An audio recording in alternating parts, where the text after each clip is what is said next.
بسم الله الرحمن الرحيم نحمده ونصلي على رسوله الكريم أما بعد.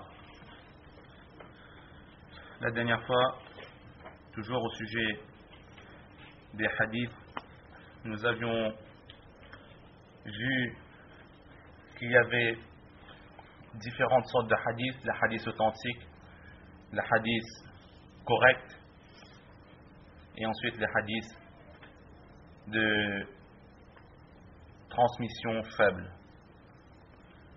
Donc tout cela avait été expliqué. Nous avions compris que la force des hadiths, l'authenticité des hadiths reposait surtout sur les narrateurs des hadiths.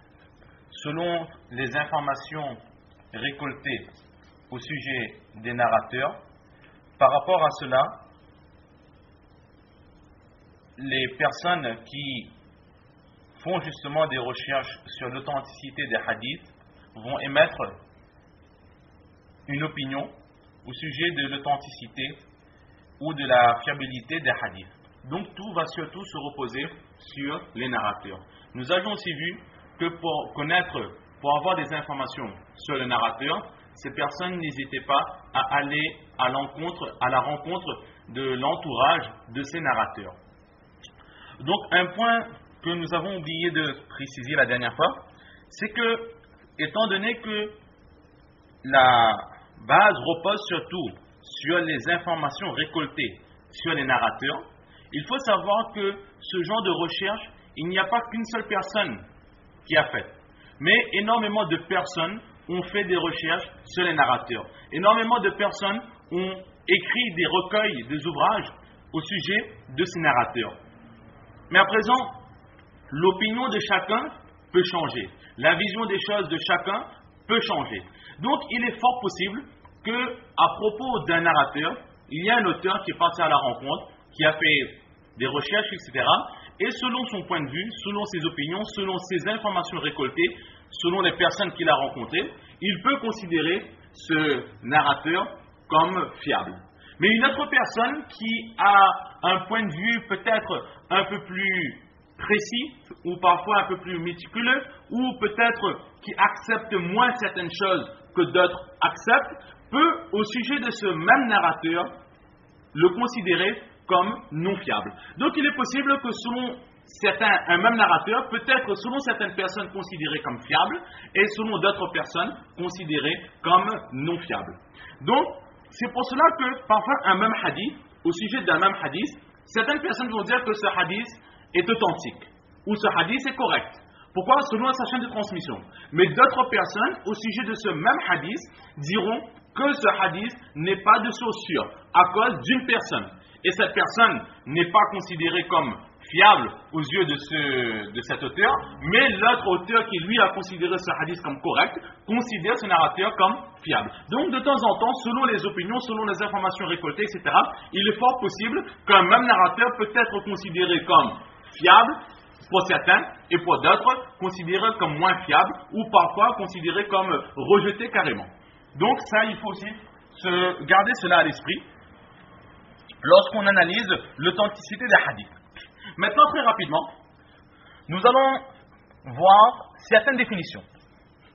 Certaines définitions que l'on peut entendre parfois dans les cours, ou que l'on peut entendre ici et là-bas dans les discours ou autres, au sujet des hadiths. Donc nous avons tout d'abord le hadith sahih. Le hadith authentique, c'est ce qui avait été défini la dernière fois, où dans la chaîne de transmission, il n'y a aucun défaut, que les narrateurs sont hadiths, c'est-à-dire qu'ils ne sont pas blâmables selon les critères que nous avions précisés la dernière fois, qui a une très bonne mémoire, que la chaîne de transmission atteint directement le prophète sallallahu alayhi wa sallam, et qu'il n'y a aucun doute, aucun point négatif au sujet de ce hadith. C'est ce qu'on appellera le hadith sahih. Ensuite, il y a le hadith hasan.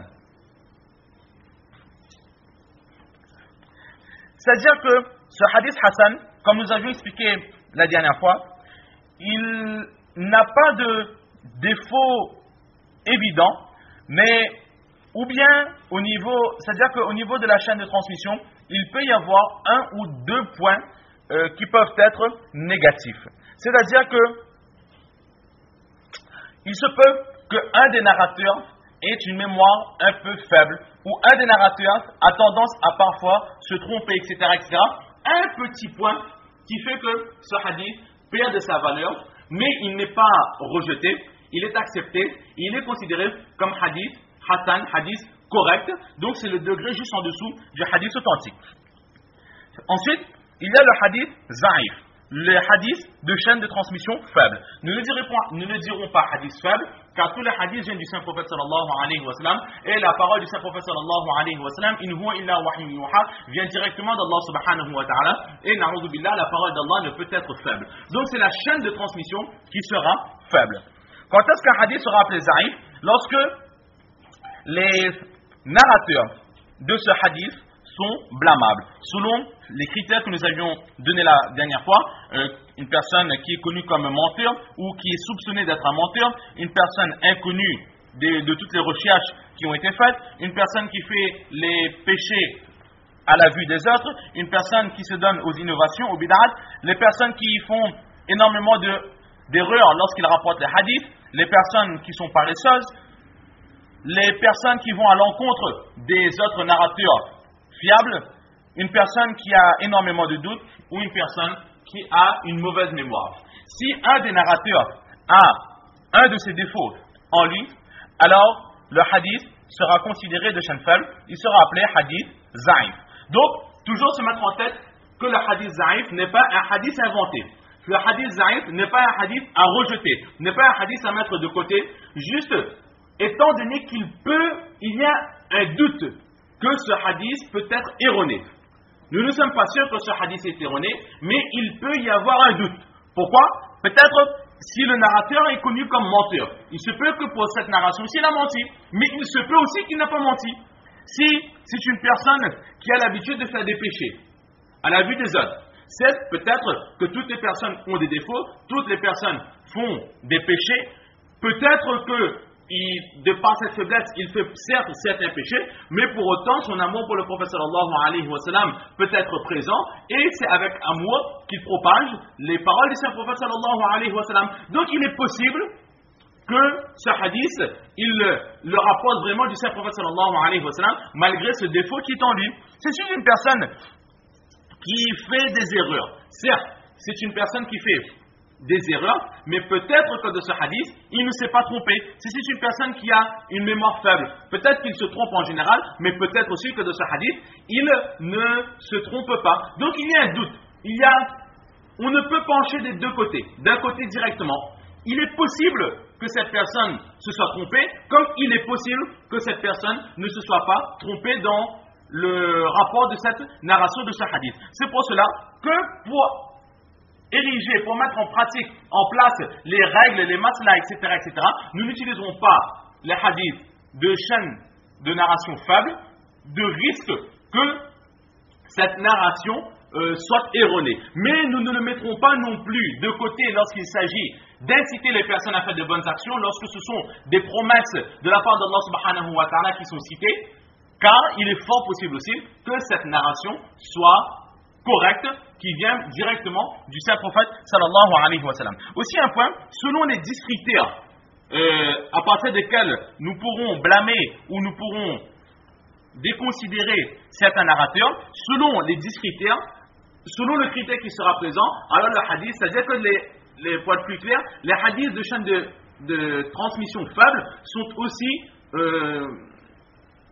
classés sous un ordre spécifique. C'est-à-dire que certains défauts sont plus graves que d'autres. Donc si chez un narrateur, nous avons un défaut qui est très grave et un autre narrateur en qui le défaut est moins grave, alors ce dernier narrateur-là dont le défaut est moins grave, son hadith sera moins faible. Cette chaîne de transmission sera moins faible que la chaîne de transmission dans laquelle le narrateur il a un défaut plus grave ou il a en lui plusieurs défauts. Donc, dans les hadiths de chaîne de transmission faible aussi, il y a une classification.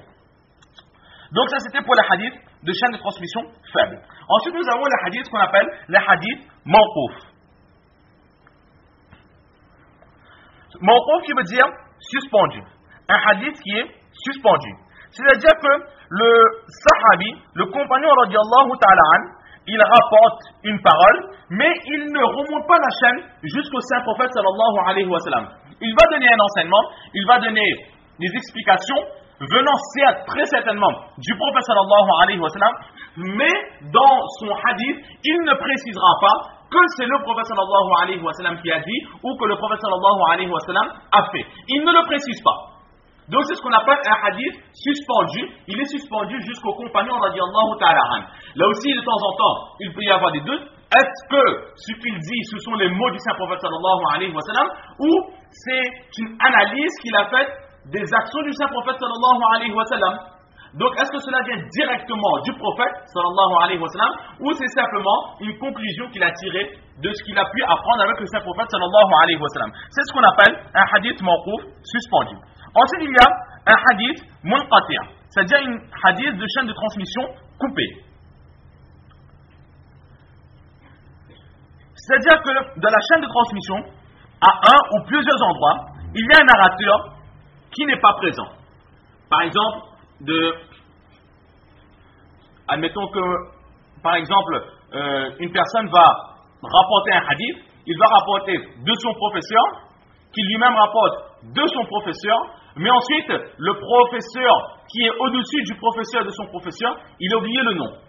Donc, il va zapper ce nom, il ne va pas mentionner ce nom, il va passer directement à l'étage supérieur, le professeur qui est au-dessus de cela. Donc, il y a dans la chaîne de transmission un narrateur qui est manquant, c'est ce qu'on appelle un hadith munqati'.